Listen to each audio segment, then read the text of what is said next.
Good morning, Rangers. I'm Liam Weeks. I'm James Lamson. And this is your Ranger Report for Monday, May 1st.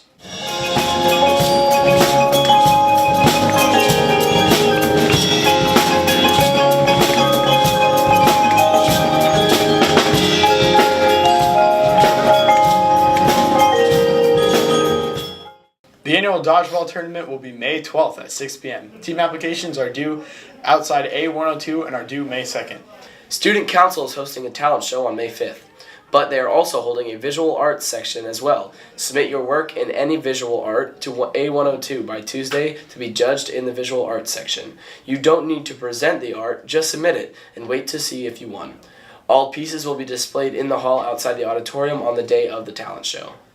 We have a crazy couple of weeks of testing coming up, and we know just how stressful it can be. Skylar and Drew from our broadcast team are here to help you with your anxiety. At the end of every year, we all have to take tests. Whether it be the EOC, ACT, SAT, or AP testing, no one can avoid it. But with every test and every person, testing techniques tend to differ. However, there are some mainstream tips we can all follow to get our desired grades.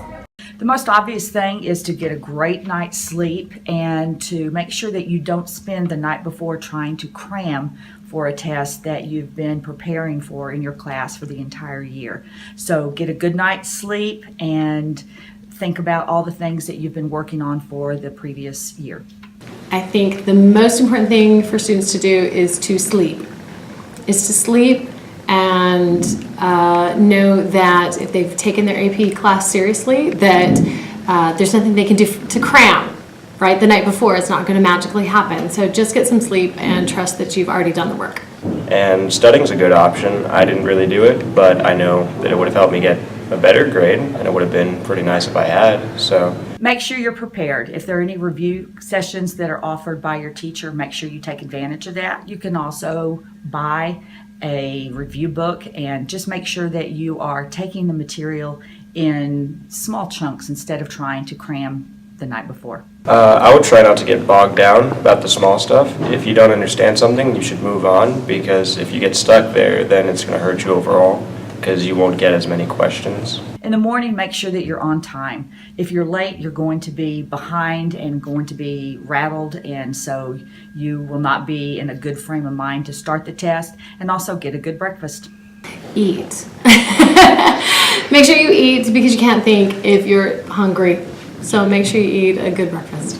Most of the AP tests do have a built-in halfway point, midway point, where you can stand up and stretch and walk around a little bit. I think breaks, sometimes it just depends on the test itself.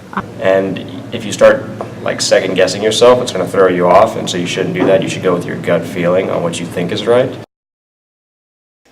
I hope that helps you with this test week. Great video, Skylar and Drew.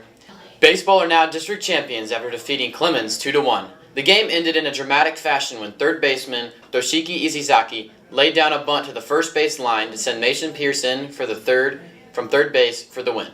Softball playoffs are sadly over with the second round loss to Brennan 10-5. For all the seniors, emotions flew as it was their last game. Now over to Jack with the world news. Thank you, Levi. Congressional negotiators reached a critical agreement late Sunday on a massive spending bill that, if approved by the House and the Senate, would add billions for the Pentagon and border security, but would not provide any money for President Trump's promised border wall with Mexico. Over the weekend, a plane made a dramatic emergency landing in Florida after the pilot realized it was missing a wheel. Saratoga Bradenton International Airport received a distress call from the plane's pilot just before 5 p.m., an airport official said. The flight, which originated in Belize, was slated to land in Tampa at 6 p.m. on Friday, after the pilot circled the Gulf of Mexico to release excess fuel to lower the potential risk of sparks setting the plane on fire. He landed the bird in Saratoga. Both the pilot and 3 passengers were unharmed, and the plane received minimal damage. More locally, authorities say at least 4 people have been killed and a dozen more injured after a series of tornadoes left a trail of damage in 3 counties east of the Dallas-Fort Worth area on Saturday evening. Here at SV, we hope for a quick road back to health and safety for all of those who were affected. Today is National School Principal Day, National Melanoma Day, and National Chocolate Parfait Day. And now back to the anchors. Thanks, Jack. Hey, James. Yeah, Liam. Why are ghosts bad liars? Gee, I don't know. Because you can see right through them. Well, I'm Liam Weeks. I'm James Lance. Have a Rangerific day.